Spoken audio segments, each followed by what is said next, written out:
बिस्मिल्लाहिर्रहमानिर्रहीम। अस्सलाम वालेकुम। आप देख रहे हैं भट्ट किचन फूड सीक्रेट्स। अल्लाह आपके घर को खुशियों और बरकतों से भरा रखे, आमीन। आज हम बना रहे हैं आटे के बिस्कुट। ये बहुत ही मज़ेदार और खस्ता बनते हैं।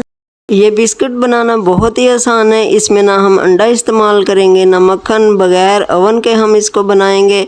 इसमें हम बेकिंग पाउडर भी इस्तेमाल नहीं करेंगे। ये बनाना बहुत ही आसान है। आप घर के लिए बनाएं, बच्चों के लिए बनाएं, बहुत मज़ेदार बनते हैं। बच्चे आपके बहुत शौक से खाएंगे ये बिस्किट। इसको हम खालिस आटे से तैयार कर रहे हैं। ये हर किसी के लिए फ़ायदेमंद हैं। तो आज ही आप आटे के बिस्किट बना लीजिए। तो अपनी मज़ेदार सी रेसिपी बनाना स्टार्ट करते हैं। बिस्मिल्लाहिर्रहमानिर्रहीम। रेसिपी बनाना शुरू करते हैं। ये मेरे पास है 1 कप आटे का। इसको हम अच्छी तरह से छान लेंगे। आपके पास कोई भी कप हो, आप उसी से सारी चीज़ें मेजर करें। मैंने इसी कप से सारी चीज़ें मेजर करनी है। आटे को हम अच्छी तरह से छान लेंगे। आटे को मैंने छलनी से छान लिया है। जिस कप से मैंने आटा लिया उसी कप का तीसरा हिस्सा मैंने पिसी हुई चीनी ली है और इसको भी अब छान लेंगे। अगर आपको ये वीडियो अच्छी लगे तो इस वीडियो को लाइक करें और भट्ट किचन फूड सीक्रेट्स को सब्सक्राइब करें। बेकिंग करते वक्त आप आटे को या चीनी को अच्छी तरह से छान लिया करें। अगर मैदा इस्तेमाल कर रहे हैं तो उसको भी अच्छी तरह से छान लें। इससे बेकिंग का रिजल्ट बहुत ही अच्छा आएगा। 1 चुटकी हम इसमें नमक शामिल करेंगे। जिस कप से मैंने आटा और चीनी मेजर की है उसी कप का तीसरा हिस्सा मैं इसमें घी शामिल करूँगी।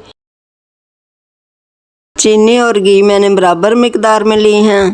अब इन सारी चीज़ों को हम अच्छी तरह से मिक्स कर लेंगे। आप इस रेसिपी को ज़रूर बनाइएगा। ये बिस्कुट बहुत ही खस्ता बनते हैं। ये बच्चे और बड़े दोनों के लिए बहुत ही फ़ायदेमंद हैं क्योंकि ये आटे से बनते हैं।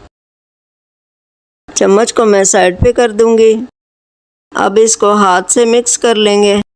क्योंकि हाथ से हम इसको बहुत ही अच्छी तरह से मिक्स कर लेंगे। पहले तो ये बुरबुरा सा होगा, फिर बाद में आहिस्ता आहिस्ता इसकी डो बनना शुरू हो जाएगी। इसमें हम पानी और दूध शामिल नहीं करेंगे। इसको इसी तरह से हम मिक्स करते करते इसकी डो बना लेंगे। इसमें हमने बेकिंग सोडा या बेकिंग पाउडर भी इस्तेमाल नहीं करना, बस घर की सिंपल चीज़ों से हम डो बना लेंगे। माशाल्लाह डो हमारी तैयार हो चुकी है। अब इसके बिस्किट बनाना शुरू करते हैं। थोड़ी सी हम डो लेंगे और हाथ से ही इसको एक अच्छी सी शेप दे लेंगे। बहुत ही आसानी से ये बिस्किट तैयार हो रहे हैं। ये देखें, इसको एक अच्छी सी मैंने शेप दे ली है। अब इसको मैं राउंड करूँगी ताकि एक अच्छी सी शेप आ जाए। बिस्किट की शेप हमने हाथों से अच्छी तरह से बना ली है। अब इसके ऊपर मैं एक डिज़ाइन बनाऊँगी। दूसरे हाथ पे मैं रखती हूँ ताकि नाइफ़ के साथ इसको अच्छी तरह से डिज़ाइन दे सकूँ। आप इस तरह से नाइफ़ के साथ देखें, इस तरह से डिज़ाइन बना लें। आप कोई सा भी डिज़ाइन बना सकते हैं जो भी आपको पसंद हो। सिल्वर का एक मैंने पैन लिया है। इसमें मैं ब्रश के साथ ऑयल लगा लूँगी। बिस्किट बना के अब हम इस पैन में रखते जाएंगे। ये मैं दूसरा बिस्किट तैयार कर रही हूँ। इसको भी मैं वही शेप दूंगी नाइफ़ के साथ। मैं सारे बिस्किट एक ही शेप के बनाऊंगी। आपका जो दिल चाहे, जिस तरह का डिज़ाइन चाहे आप बना लें। सारे बिस्किट हमने तैयार कर लिए और एक ही शेप के हमने तैयार किए हैं। बिस्किट के ऊपर मैं क्रश किए हुए बादाम लगाऊंगी ताकि ये मज़ेदार बने और ख़ूबसूरत भी लगें। बिस्किट पे कलर देने के लिए मैंने कुछ नहीं लगाया। हम इसको ऐसे ही बेक कर लेंगे।